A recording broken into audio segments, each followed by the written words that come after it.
coming. What could it do to protect itself? If it's scared and it doesn't want to run them over, they put their arms in their head. They can curl under their shell, right? And the shell protects. No, it's not solid. Some stuff can break the shell, but I mean, usually that's what they do. Martana, can you read behavioral adaptations for me? Sometimes a species helps it survive in its environment. So a behavioral adaptation is something a species does that helps it survive in its environment. So read this for us, Martana. Birds migrate during winter. So this is supposed to look like birds migrating. Okay. Okay, so that is a behavioral adaptation. I'm going to show you pictures real fast of animals from the book. And I want you to look at these pictures and tell me what some of their physical adaptation or structural adaptations would be, okay? So here's a polar bear swimming. Yeah, they do that. What's something that would help them? What's an adaptation? Go ahead. If it gets itchy.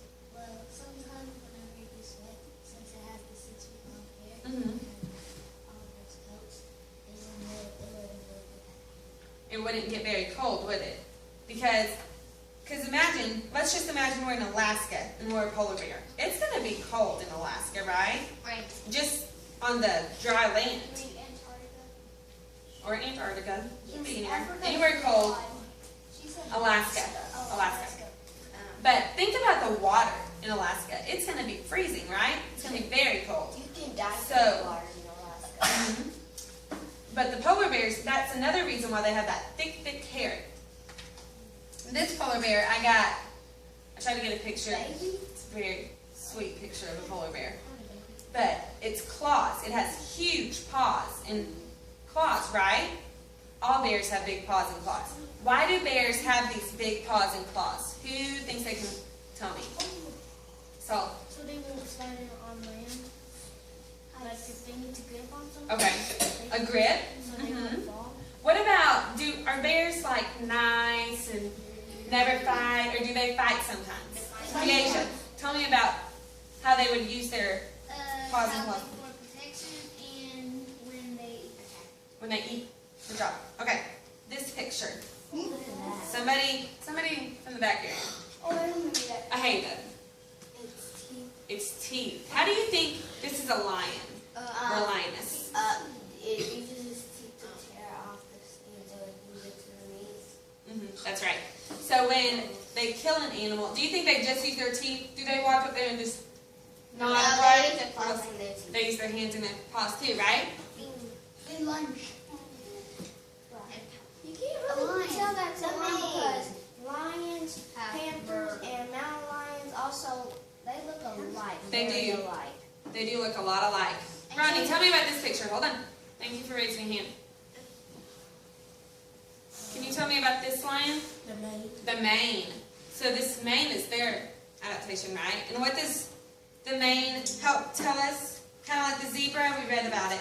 Does anybody remember, Stephanie? I have another thing for lion. I learned from my mom and my dad that the one with the biggest mane also is the leader. The leader. That's probably right.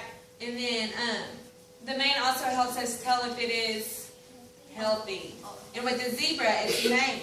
If the mane is sticking straight up, it's going to be healthier than the one that has the flopped over mane, correct? Flopped over mane. So what's one thing about the porcupine? It eats flowers. Brandale, tell me one thing about the porcupine. Its hair. Its hair. Okay, so it's quills. Helps protect it. What about, he doesn't have big paws. He just has little paws and claws. Why do you think that? Why don't you think he has these massive paws? Preston? Because his quivers help. That's his protection and also his fur. So he really doesn't need these massive paws and claws, does he? Because he has his quills. Good job. Oh, sorry. So this is just one more picture, and this one has, his is a little more fluffed out, right? Only that they can barely touch him at all. Okay, what's one thing we said about a zebra? We've kind of talked about it over and over. If the hair is off and down in the Pacific, the hair is sticking out. Good job. Okay, and then we talked about them blending in as a group, correct? Yes. Zebra stripes. Hold on, Martinian. Okay, I want us to read these together, okay? Okay, I'll read them. Adaptation, a structure or behavior that helps an organism or plant survive in its environment. So animals have adaptations, but plants also do too, correct? Oh yeah. We Read have this an for us. adaptation. Okay. Hold on.